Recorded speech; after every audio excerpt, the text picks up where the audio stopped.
안녕하세요. 대한행정사입니다. 잠깐의 잘못된 생각으로 음주운전을 하여 경찰에 적발되었다면 지금 어디서부터 무엇을 해야 할지 앞이 막막하고 두려울 것입니다. 대한행정사는 음주운전 구제만을 전문으로 하고 있으니 급하시다면 전화 먼저 주시기 바랍니다. 빠르면 빠를수록 좋습니다. 음주운전으로 운전면허가 취소가 된 경우 1일 면허 정지로 감경받을 수 있는 방법이 있습니다. 생계형 운전자가 아니라도 면허 취소에 대한 구제 방법은 있습니다. 그 절차와 핵심 포인트를 알려드리겠습니다. 다만 가능성은 사건의 구체적인 상황과 개개인의 사정에 따라 달라질 수 있다는 점 명시하시고 전문가의 조언을 받아 철저히 준비하시는 것이 매우 중요합니다. 우선 음주운전 처벌 기준을 알아보면 면허 정지 기준, 혈중 알코올 농도 0.03% 이상 0.08% 미만은 면허 정지 100일, 그리고 1년 이하의 징역 또는 500만 원 이하의 벌금형. 면허 취소 기준 혈중 알코올 농도 0.08% 이상은 소주 34잔을 마시면 나올 수 있는 수치로 이러한 만취 운전자는 면허 1년 취소가 됩니다. 그리고 1년 이상의 징역 또는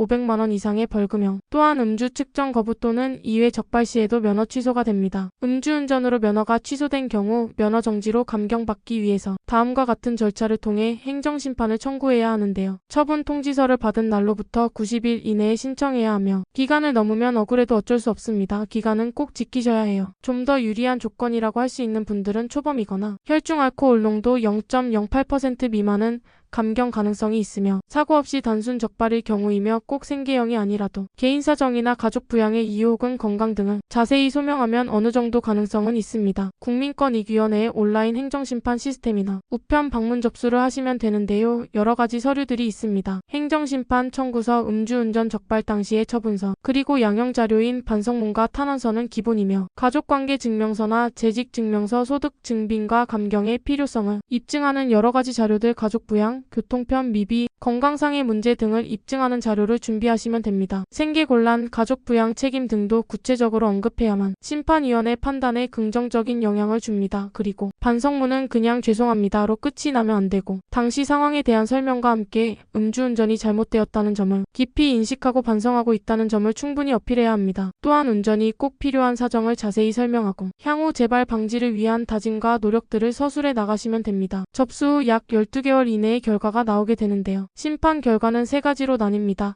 인용은 면허 취소를 정지로, 감경됨을 의미하고 기각은 그대로 취소이며 각하는 기한 초과 등 절차적 사유로 심리 자체가 불가함을 의미합니다. 앞서 말씀드린 바와 같이 행정심판 청구서나 그 이외 양형자료 등을 법령에 맞게 개인 스스로 정리하기 힘드실 겁니다. 특히 법적 용어 사용과 주장 구조를 전문적으로 작성하고 설득력을 높일 수 있도록 하기엔 다소 어려운 점이 있습니다. 보다 면허 구제 경험이 많은 행정사와 손을 잡고 함께 하신다면 의뢰인의 상황을 면밀히 파악해 구제 가능성이 높은 방향으로 정리를 도와드리며 구제에 필요한 핵심 요소를 강조해서 모든 자료를 구성합니다. 그리고 민원이나 추가 서류 요청 시 행정사가 대응을 대신해 줄 수 있어 훨씬 수월하실 겁니다. 일일이 신경 쓰기 힘든 심판 청구 기한이나 필요한 자료들, 실수하기 쉬운 모든 부분을 정확히 관리해 드리고 있으며 시간 초과나 서류 누락으로 생길 수 있는 각하 위험을 줄일 수 있습니다. 수많은 사례를 다뤄봤기 때문에 의뢰인의 사건이 감경될 가능성이 있는지 현실적으로 진단을 해드립니다. 음주운전은 절대 정당화될 수 없습니다. 하지만 잘못을 인정하고 다시는 반복하지 않겠다는 진심 어린 반성이 있다면 국가는 그 목소리를 들어줄 것입니다. 포기하지 마세요.